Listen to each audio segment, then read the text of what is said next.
Assalamualaikum warahmatullahi wabarakatuh. Selamat malam teman-teman. Balik lagi ke Asa Kreatif, masih bersama saya Budi Wingit. Nah, ini yang ketiga kalinya masih bersambung bersama Mbak Gigi. Nah, untuk kali ini dia mau menceritakan tentang ini ilmu santet ya Mbak Gigi. Iya, santet. Nah, serem lagi kan ini. Ya, begitulah.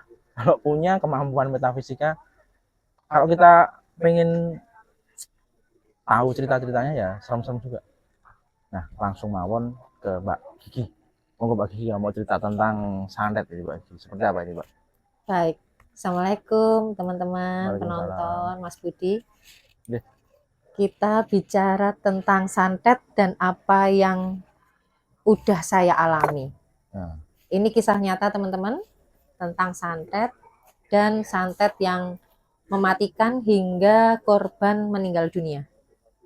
nah, tahu saya ya santet itu serem bapaknya. Benar adanya. Nah, adanya Mbak. Benar adanya.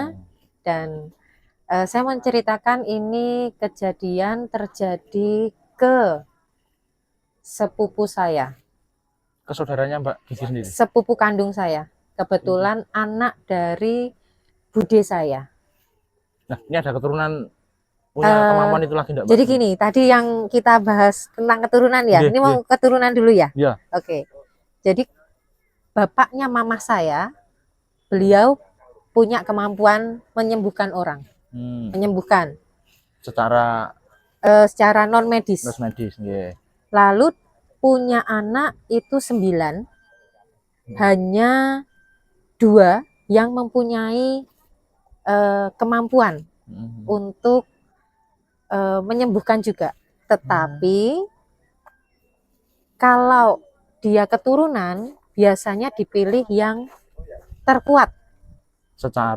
Secara apa ya kita nyebutnya? Fisiknya juga maupun secara ilmu batinnya. Oke. Jadi dari 2 itu pegangannya simbah saya ketika meninggal itu jatuhnya ke mama saya. Nah, dari 2 itu. Jadi yang bisa menyembuhkan dan membantu orang sekarang mama saya. Sedangkan saudaranya Ini paling kuat ini Mbak. Iya, karena paling kuat. Jadi terpilih gitu loh. Iya. Nah, yang milih itu siapa? Yang memilih ya si pegangan tadi itu. Nah, dari mama saya ada 7 anak juga. Kebetulan saya dan adik saya. Nah, biasanya saya sama adik saya belum tahu nih yang terkuat siapa atau yang terpilih siapa karena mama saya belum meninggal. Jadi nanti ya masih kekuatannya masih dipegang mama ya. Iya, kekuatannya masih dipegang mama. Jadi saya dan adik saya masih training lah kalau orang bilang. Nanti tergantung dari si pemegang tadi mau turun ke siapa. Nah, kebetulan saya punya 3 anak. Dari 3 anak saya hanya anak nomor terakhir yang bisa mempunyai kemampuan menurunnya ke yang ini terakhir ini. Iya, melihat dan lain sebagainya ini. Kebetulan sedikit banyak dia sudah bisa menyembuhkan orang. Bantuin saya untuk menyembuhkan orang. Nah, oke, di situ ya ininya. Nah, ini kembali ke sepupu saya. Kebetulan orang tuanya tidak ada kemampuan kelebihan. Jadi ceritanya sepupu saya ini menikah dengan laki-laki pulau seberang, pulau timur Jawa. Di sana dengan basic berbeda agama. Ya, pernikahan beda agama. Lalu sepupu saya mengikuti suaminya ke pulau tersebut, tetapi ternyata mendapatkan KDRT dan perlakuan yang tidak baik dari suaminya. Akhirnya sepupu saya melarikan diri kembali ke Jawa. Singkat cerita, ketika sudah kembali ke Jawa, tiba-tiba dia jatuh sakit. Kita bawa ke dokter, kita masukkan rumah sakit, sampai pernah sebulan full di rumah sakit itu belum ketemu penyakitnya apa. Dari dokter juga ada keterangan apa? Tidak ada. Maksudnya secara medis itu diagnosanya dokter nggak ada apa-apa. Hanya kurang Istirahat. cairan, kurang ya semacam iya. itu. Tetapi yang lucunya adalah dia diinfus jarum nggak bisa masuk, jarum nggak bisa nembus, pembuluhnya nggak bisa dimasukkan. Nggak bisa. Jadi waktu itu gejalanya dia semakin hari semakin kurus, tetapi bagian perut dia membesar. Terus lama-lama dia nggak bisa jalan. Ketika kita bawa ke dokter, nggak ada penyakitnya, bukan stroke, bukan darah. Tanpa infus di Iya, nggak bisa diinfus. Jadi selama sebulan dia cuman gereng, apa kalau bahasa Jawa. Iya, kayak gitu. Nah, singkat cerita lagi, kita alternatif.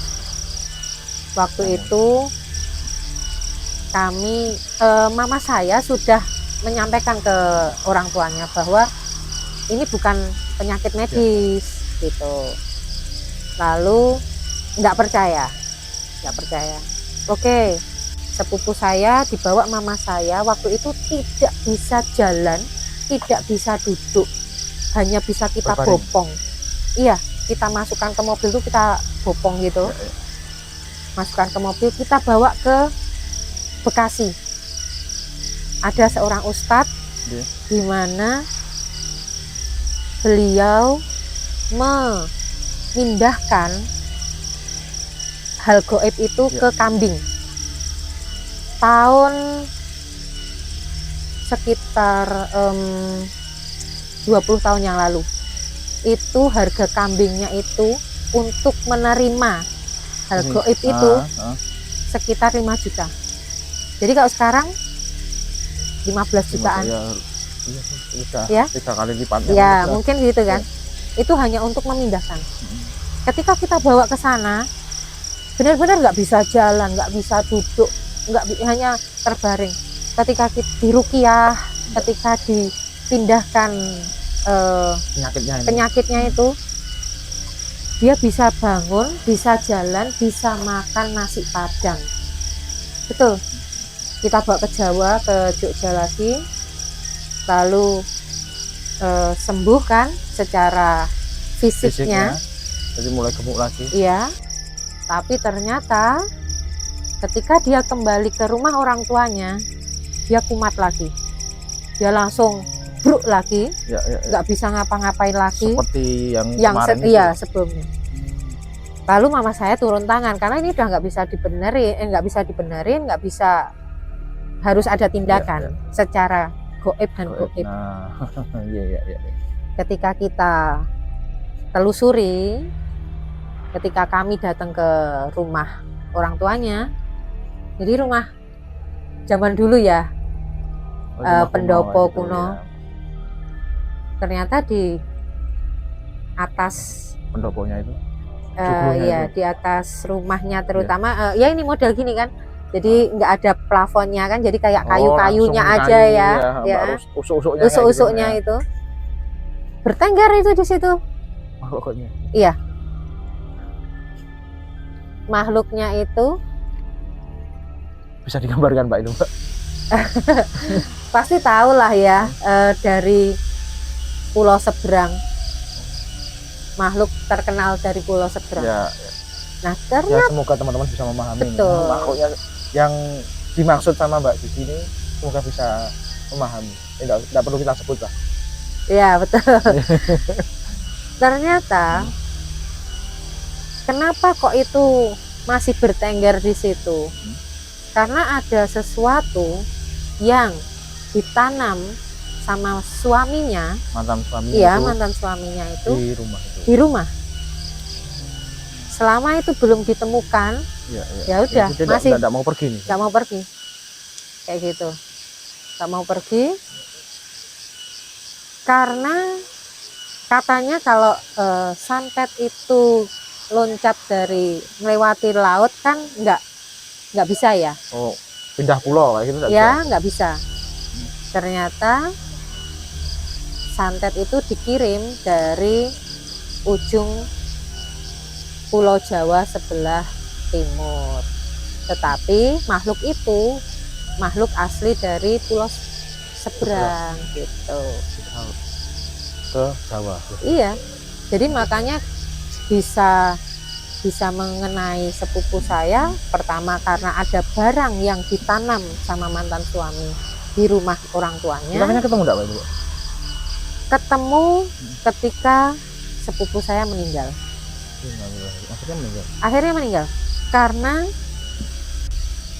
kalau udah kena makhluk seberang itu udah nggak bisa lepas gitu. Karena taruhannya nyawa. Ini yang disebut santet. Iya. Dan kebesaran Allah menunjukkan kuasanya itu apa? Foto sepupu saya waktu itu sama mama saya dari Ustadz yang di Bekasi ditaruh di saya lupa ayatnya ya. Di Al-Quran. Fotonya ditaruh di ayat, mohon maaf saya lupa. Di situ tunggu aja nanti terbukti gitu kata Ustadz yang di Bekasi. Ketika itu mama saya juga udah mengurusi sepupu saya yang seperti ini agak mungkin terlupakan ya. Ketika sepupu saya meninggal, ketika mama saya membersihkan kamar yang sepupu saya tinggal ya di rumah saya. Jadi ketika di rumah saya sepupu saya nggak kumat, nggak kena, bisa makan, bisa aktivitas. Tetapi ketika kembali ke rumah orang tuanya, karena ada karena itu ada di situ. Iya, jadi langsung ini. Ternyata ketika sudah meninggal, lalu meninggal itu posisi badan itu udah kayak tulang hanya terbalut kulit. Itulah yang kalau kena santet makhluk pulau seberang itu cirinya badan jadi kurus, terbalut kulit aja, tapi perutnya kayak orang hamil. Kayak orang hamil. Nah itu teman-teman cerita mengenai santet yang dialami sama sepupunya Mbak Gigi. Akan kita lanjut lagi cerita-cerita tentang hal-hal yang di luar dunia kita, ternyata teman-teman masih banyak sekali.